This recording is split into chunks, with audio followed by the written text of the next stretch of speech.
Bonjour tout le monde, donc je suis contraint de refaire la vidéo que j'ai fait dans le camion là, parce que c'est vrai qu'en ce moment c'est hyper dur dans le camion. La semaine dernière j'ai pas dormi, je vous raconte pas ma vie, mais j'ai vraiment peu dormi, je sais pas pourquoi. Et je dormais entre 5 et 6 heures par nuit et ça m'a pas trop réussi. Et comme il faisait froid et qu'en ce moment il y a de la boue, c'est le Vietnam, hein. Moi je reste pas propre longtemps, hein. Pourtant je fais pas des tâches, beaucoup de tâches de manutention, mais pour le peu, je suis très rapidement submergé de boue, d'éclats, de ciment, tout ce que vous voulez. Mais enfin voilà, j'étais pas dans mon confort là, dernièrement dans le camion. Et ce qui fait qu'en même temps, j'ai loupé ma vidéo. Je vais refaire le passage. Je suis obligé de la refaire complètement. Je vais essayer de la faire plus courte parce qu'en plus, l'algorithme de YouTube m'a demandé de faire des vidéos plus courtes.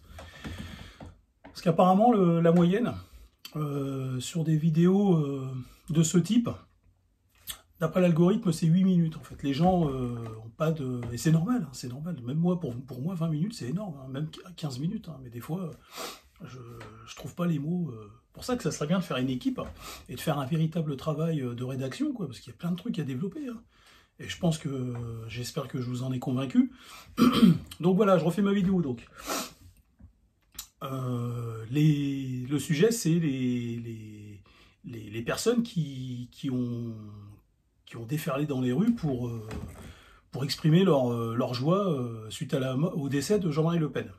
Donc c'est lamentable, mais c'est pas lamentable que pour ça en fait. C'est l'arbre qui cache la forêt, ou je dirais presque même que c'est la forêt qui cache la forêt, quoi. Parce que déjà c'était énorme. Alors déjà c'est une bande de paumés, c'est ce que je disais, donc ça, next, on sait, c'est franchement une bande de paumés. Ils n'ont jamais connu Jean-Marie Le Pen, et si on fait un micro-trottoir et qu'on leur demande, ça a déjà été fait, ils sont incapables de dire quoi que ce soit. C'est une bande de jeunes qui n'ont jamais connu Le Pen, et ils le connaissent qu'au travers de leurs grands-parents. Même pas leurs parents. Et ils vous en parlent, parce que Le Pen incarnerait le fascisme, l'ultra-droite et tout, alors que c'est complètement faux, et je vais le démontrer dans cette vidéo. Donc deuxièmement, et c'est là que je me suis loupé sur la vidéo, c'est que ces gens sont opiniâtres. Et être opiniâtre quand on a raison, à la limite, ça va, parce qu'un opiniâtre, souvent, il vous trouvera pas de circonstances atténuantes. Hein. Souvent, l'opiniâtre, c'est le style à l'emporte-pièce. Alors, je dis pas parce que moi, je le suis des fois, mais c'est sur des sujets où les gens sont opiniâtres. Alors que là, et puis, c'est des sujets sur lesquels les gens se trompent. Ok? Et moi, je suis opiniâtre dans la mesure, j'ai un peu d'opiniâtrité, on va dire, parce que, ça se dit pas, hein, mais je l'invente, parce que je fais face à des gens qui sont de mauvaise foi. Mais quand, en fait, l'avenir vous prouve que la personne que vous avez contredit pendant des décennies avait raison, bah je sais pas moi, il faut être juste, il faut être correct un peu à un moment donné, un peu de dignité, tu dis, il faut arrêter d'être opiniâtre, arrête de trouver des circonstances, arrête de faire des zigzags, c'est droit, il avait raison Le Pen ou pas? Bah oui, on l'a dénigré ce mec-là pendant 60 ans, pendant 40 ans, allez, pendant même une cinquantaine d'années. En 92, sur les plateaux TV, à la fin des années 80, il parlait de l'islam. Et tout ce qu'il a prédit, tout ce qu'il disait à l'époque, il y a des gens qui pouvaient être un peu perplexes, dubitatifs, parce que personne ne connaît vraiment l'avenir, mais il s'est avéré qu'il avait raison. Non, mais ces gens-là, en fait, au lieu de se renseigner un petit peu, et ce qui est plus grave, c'est pour les vieux de mon âge, et pour les plus vieux qui continuent à être opiniâtres et à dire oui, mais il n'y a pas de oui, mais ferme ta gueule. Il avait raison. Il avait raison. Tout ce qu'il a dit était vrai. Alors, il faut au moins lui rendre ça. Donc, ça c'était deuxièmement. Et troisièmement, alors je refais l'analyse, pour comprendre que Le Pen avait raison et que ces gens qui descendent dans les rues sont des moutons manipulés, des moujons, eh bien, en fait, il faut remonter à 39-45. Donc, pendant la guerre 39-45, on a ce qu'on appelle les vrais patriotes. Le véritable patriote, c'est quelqu'un qui lutte contre l'ennemi, en fait. Qui laisse pas l'ennemi, c'est voilà, tu franchis ma frontière sans me demander ma permission, tu vas m'avoir en face de toi. Moi, je suis prêt à mourir pour mon pays. On a vu les vrais patriotes, Jean Moulin. Enfin, Jean Moulin, c'était encore un bourgeois, lui, parce que ça me fait rire. Je veux pas dire du mal de Jean Moulin et salir sa mémoire. Mais les résistants, on est nombreux en France à avoir des résistants dans sa famille, et puis on a peut-être même eu des balances. Hein. Vous savez que les balances, eux, ils se vantent pas de l'avoir fait, donc forcément on le saura moins, à moins qu'ils se soient fait attraper.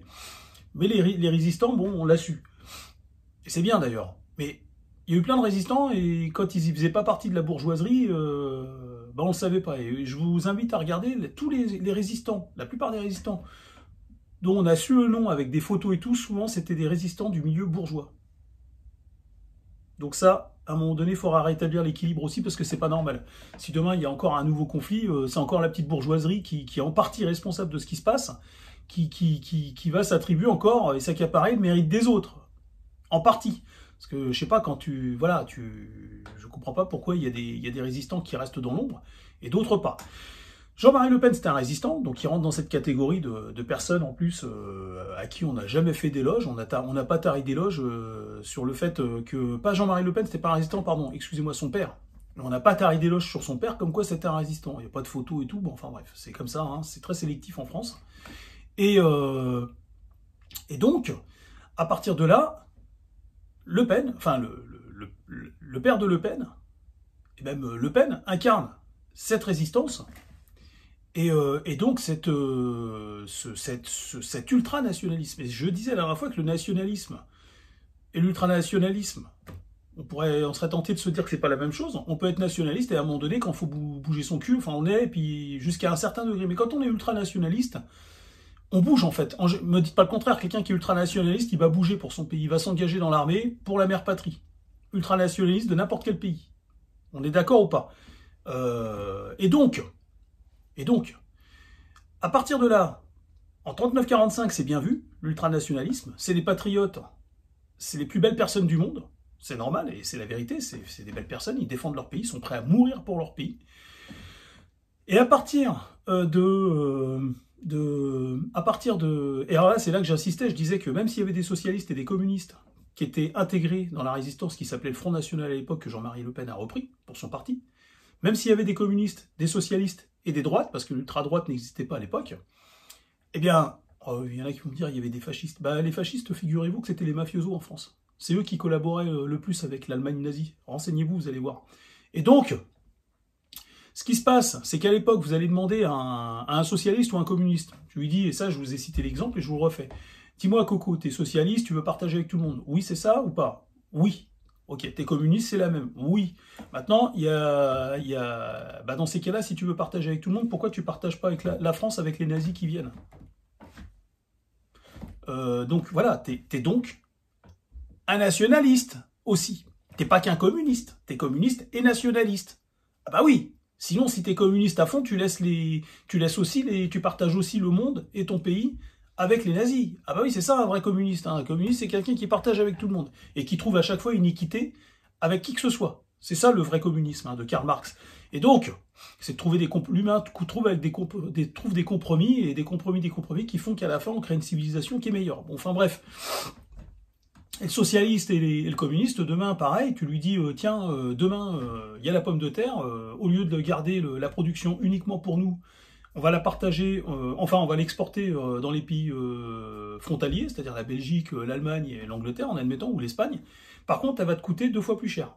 Alors, est-ce que tu es d'accord, et tu restes communiste et socialiste, et tu vas payer ta pomme de terre plus cher, ou est-ce que tu nous montres un petit peu ta facette ultranationaliste, et là, tu préfères que la pomme de terre reste dans le pays et qu'elle soit vendue qu'aux gens, enfin qu'aux Français, quoi. Et ben vous allez voir, le mec à l'époque, il va vous dire, bah j'ai une femme, des enfants et tout, bah excuse-moi, sur ce coup-là, je préfère être ultranationaliste. Voilà. Vous comprenez ce que je dis ou pas? C'est-à-dire que c'est quand ça les arrange, les gens. C'est quand ça les arrange. C'est selon les circonstances, beaucoup.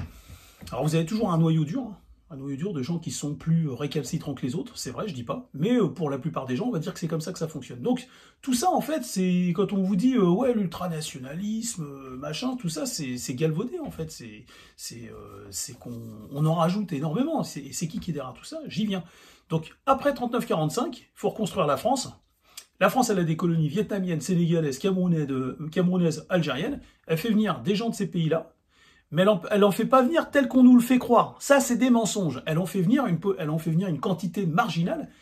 Et c'est des mecs. Donc, ils ont pas leur famille avec eux, ils ramènent pas leur famille, déjà d'une, et puis ils ramènent pas leur femme et tout, déjà de deux. Et il y en a certains qui font des mariages mixtes. Voilà. Mais pas tous. C'est pas tout le monde non plus. Parce qu'il y en a qui sont corrects. Enfin, en tout cas, pour ceux qui étaient déjà mariés là-bas. Et donc, ils font rien ici, et ils retournent là-bas avec l'argent qu'ils ont engrangé. Voilà. Parce qu'ils sont venus, ils sont pas venus pour la gloire, ils sont venus pour être payés, ces gens-là. Donc, Ils sont venus travailler, ils sont pas venus... Et donc, la majorité des gens qui ont reconstruit la France, c'était des Français de souche. Ça, c'est un mensonge quand on vous dit que c'est les étrangers qui ont reconstruit la France. Les 30 Glorieuses, c'est entre 45 et 73, on est d'accord. Et à ce moment-là, entre 45 et 73, il n'y a pas beaucoup d'étrangers, c'est marginal. Et c'est qu'après, vers la fin je vous l'ai déjà expliqué, mais je réexplique. C'est qu'à la fin des 30 Glorieuses, les banquiers, les industriels et les politiciens s'aperçoivent que finalement, en fait, cette manne étrangère, elle rapporte énormément.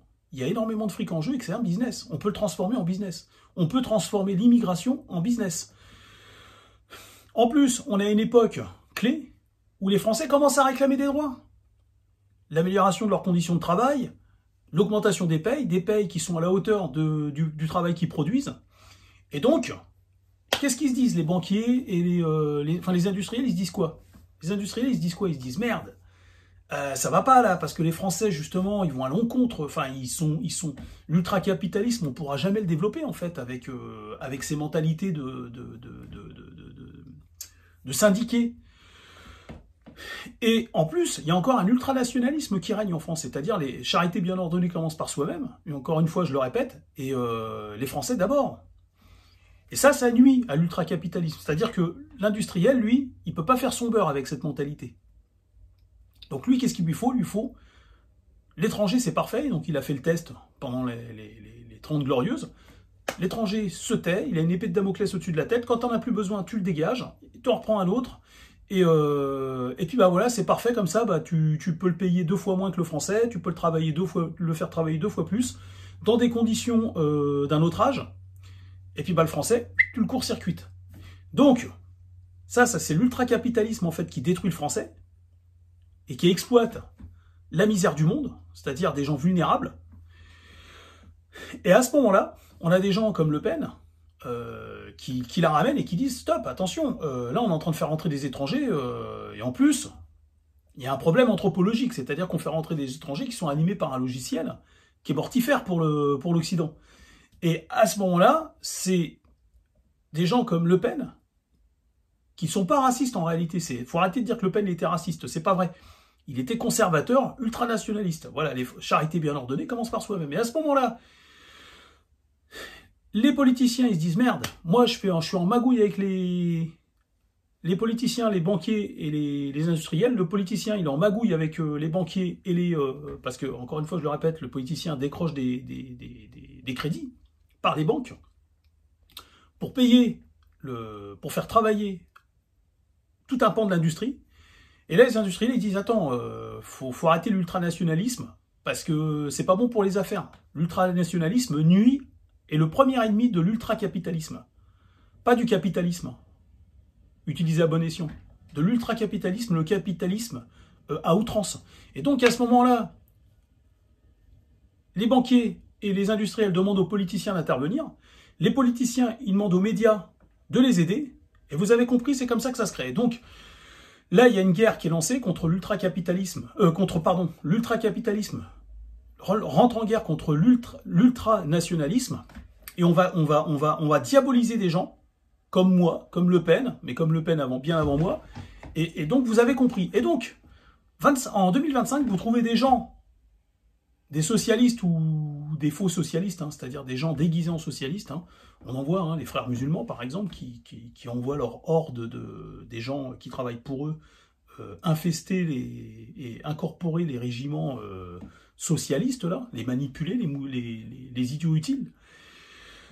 Et puis vous avez vous avez aussi de l'ingérence, hein, vous avez beaucoup de gens qui font de l'ingérence dans ce type de manif pour jeter de l'huile sur le feu, pour détruire la France, pour la déstabiliser. Et vous avez tous ces jeunes qui pensent être la digue contre l'épanouissement comment on appelle ça, l'expansion du capitalisme à outrance, alors qu'en fait le capitalisme à outrance, ça y est, la digue, elle est complètement submergée, et eux, parce qu'eux, ils en font partie. Et ces gens qui revendent, qui se félicitent de la mort de Le Pen, en fait, sont les premiers vecteurs, c'est eux qui cultivent en fait cet ultra-capitalisme, en fait, en le défendant. Ce sont les soldats de l'anticapitalisme. Et ces gens-là, de de l'ultra-capitalisme. Excusez-moi, je suis encore un peu fatigué, j'ai des restes. Donc ces gens-là, en fait, sont les vecteurs, et c'est eux qui cultivent l'ultra-capitalisme en pensant être des anticapitalistes. Ils se revendiquent anticapitalistes en brandissant des pancartes, et en fait, en faisant obstacle et en s'opposant à l'ultranationalisme et en refusant de l'être, eh bien, en fait, ils ne font que graisser une machine qui passe leur temps à dénoncer. Et c'est pour vous dire à quel point ils sont ridicules. C'est la quintessence de l'idiot utile, en fait. C'est les gens que vous avez vus, les Français de souche ou Européens de souche manifester leur joie, complètement artificielle d'ailleurs, hein, parce que c'est forcé tout ça, pour ces gens-là. Hein. Ils ne savent même pas de quoi ils parlent. Ça vient pas du cœur, en fait. C'est quelque chose qu'on leur a demandé de faire, c'est quelque chose qu'ils font pour se montrer, pour flamber, pour se... Ouais, c'est de la... Enfin, c'est des matu-vus, quoi. C'est des faire-valoir. Et aussi, pour les plus convaincus, des idiots utiles. Et donc, vous avez ces gens, voilà, que vous retrouvez en 2025, dans la rue, en train de... Vous avez vu, on s'en prend pas au visage, quoi. Ça ne se fait pas d'attaquer, parce que aussi, pourrait très bien le faire avec moi, c'est pas le visage que j'attaque, la beauté, mais on voit la crédulité sur leur visage. C'est complètement... C'est effarant. Et ces gens, en fait, sont une arme qui se retourne contre l'Occident. Je vous dis à bientôt.